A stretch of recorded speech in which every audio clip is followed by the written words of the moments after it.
আর মাত্র একদিন পর অর্থাৎ 20শে জানুয়ারি শপথ নেবেন যুক্তরাষ্ট্রের 47তম প্রেসিডেন্ট ডোনাল্ড ট্রাম্প। দ্বিতীয়বারের মতো এই চেয়ারে বসতে যাচ্ছেন তিনি। প্রতি 4 বছর পরপর মার্কিন প্রেসিডেন্টের অভিষেক অনুষ্ঠিত হয় যুক্তরাষ্ট্রে। সেখানে নবনির্বাচিত প্রেসিডেন্ট আনুষ্ঠানিকভাবে দায়িত্ব গ্রহণ করেন। অভিষেকের আয়োজন হয় বেশ জমকালো। আমন্ত্রণ পান অনেক অতিথি, থাকে নানা আয়োজন। তবে কিছুটা ভিন্ন রকম হতে যাচ্ছে ট্রাম্পের প্রত্যাবর্তন। ঐতিহাসিকভাবে যুক্তরাষ্ট্রের প্রেসিডেন্টের শপথ গ্রহণ অনুষ্ঠান খোলা স্থানে হয়ে থাকে। তবে ডোনাল্ড ট্রাম্পের শপথ গ্রহণ অনুষ্ঠান হবে ক্যাপিটল হিলের কংগ্রেস ভবনের ভেতরে। ঠান্ডা আবহাওয়ার কারণে এমনটি করা হচ্ছে বলে শুক্রবার ট্রাম্প নিজেই জানিয়েছেন এ কথা, যা হবে গত 40 বছরের মধ্যে প্রথম।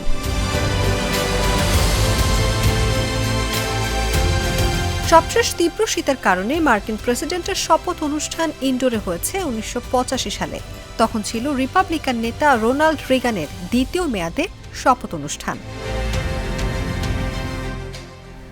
আবহাওয়ার এক পূর্বাভাসে বলা হয়েছে, সোমবার ট্রাম্পের শপথ অনুষ্ঠানের দিন ওয়াশিংটনের তাপমাত্রা থাকবে -7°C, যা আরও কমতে পারে।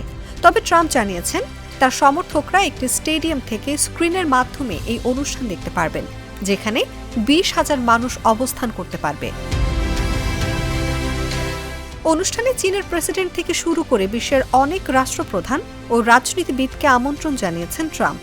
তবে এই তালিকায় নাম নেই ভারতের প্রধানমন্ত্রী নরেন্দ্র মোদীর।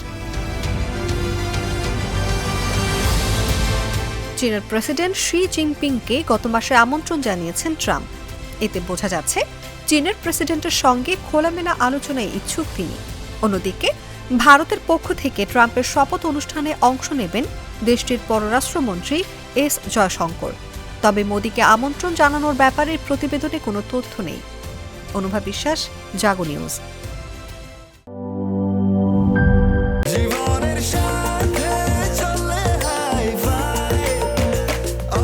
স্বাস্থ্যকর অল টাইম, সব সময় অল টাইম হেলদি লাইফ।